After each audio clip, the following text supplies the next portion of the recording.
Zoe Cohen is from Extinction Rebellion. How are you doing, Zoe? Hi Ian, lovely to meet you. And you too. Nice to have you with us. So you guys you've got a huge profile, a global profile in this country, massive profile. People, I think, largely know what you stand for. Many people are understanding your message more perhaps than they would have done a few years ago. But have you ever done anything that's changed policy? Oh my goodness, we certainly have. Our present government likes to tout the fact that it's got world-leading targets and policies. I think we're the first G7 or major economy that went for that net zero 2050 target. And that happened, that was put in place by Theresa May shortly after our actions in London, April 2019. So Was that when yes, Michael Gove pitched up and had a chinwag with you? might have been. I don't remember. I didn't speak to him directly. It might have been. Don't You wouldn't, believe me, you wouldn't forget that. know. No, I didn't speak to him personally. But that's Okay. not really the important part, is it? The protest works. We know it does, and history tells us that. Myself and all of the women listening to this right now wouldn't have the vote if it wasn't for Yeah, protests. So we and know and protests. some of the men, remember that, Zoe. Some of the men who Yeah, yeah. didn't have a Good vote at point. the time. But I guess that, I mean, more in more modern terms, Stop the War Coalition, which was our biggest protest ever, did absolutely nothing. Nobody listened to that. I think, yeah, no protest is guaranteed to work. But what we also need to remember is the sort of protests that involve just a marching for a day and getting on the streets for a day and then going again doesn't tend to get listened to. Unfortunately, disruption is important to cause. We don't like doing it. I wasn't brought up to disrupt anything. I was Oh, brought come on, up. Zoe. You love a bit of disruption, don't you? No, If you're not stopping traffic, it's a bad day, right? no, not at all, Ian. I couldn't, seriously not. I don't think there's anyone in the movement who actually enjoys doing this stuff. And I wasn't brought up to do this. I was brought up to do the right thing, to be a good girl.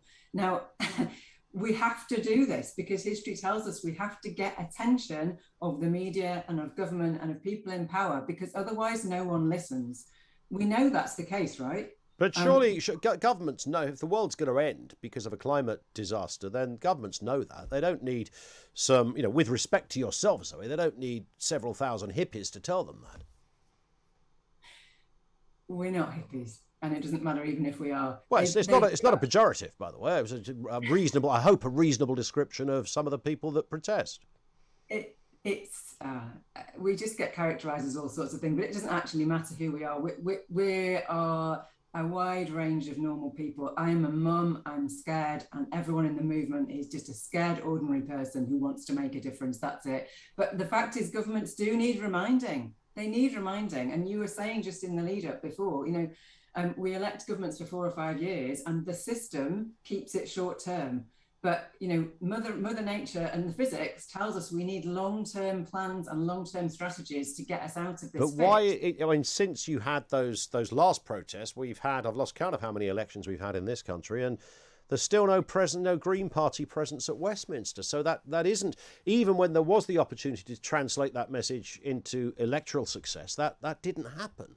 You've got I don't one think Green MP, and that's been the case for about 15 years.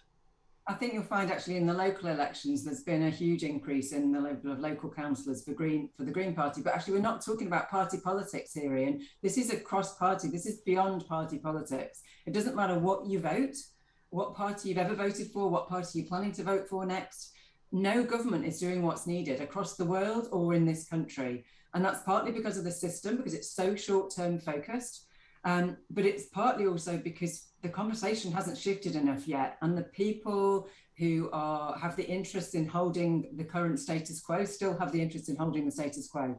We have to stop fossil fuels. We have to stop new fossil fuels. It's not just us saying this; it's everyone as diverse as the Pope to the International Energy Agency, the IEA. They're all saying loud and clear, no more new fossil fuels, full stop. Isn't one of the problems, isn't there an identity problem with XR in that, lots of people look at you guys and go, okay, so you've got some issues, your big issues around the climate, but you're also very much anti-capitalist, you're anti the current system, you don't like the way the elections work, you hate Tories, you probably hate Labour as well, and you're more left-wing than an Albanian Keep Left sign. Isn't that one of the problems? again, I repeat, it's not about party politics. It's not about a particular party. But the perception of you guys is, isn't it? The perception is that I mean, you're saying you've got this kind of oracle of Delphi there, where you have all the answers to what's wrong with the planet, and lots of people look at that and think, hang on a second. I'm looking at these people. They've got their, as I said in the intro to all of this, their genitals glued to a police car, or their hands glued to a drain cover, or something like that. Are we really expected to believe that lot know more than all the people that run all of our governments? It's not about knowing more, Ian. It's about being prepared to speak the truth. If we don't say anything particularly different from the world's leading scientists. So we've got Sir David King, an absolutely esteemed scientist, a former chief scientific officer of the UK government, saying very, very clearly, we are now, as we all know, hopefully, many of us, we're at more than 1.2 degrees global average heating beyond pre-industrial levels. And what we're seeing now is floods, fires, extreme effects, way beyond what scientists predicted. We are a science-based movement. We trust that incredible body of scientists, including the incredible UK academics that we have in this country through amazing history of academia and research in the UK and beyond.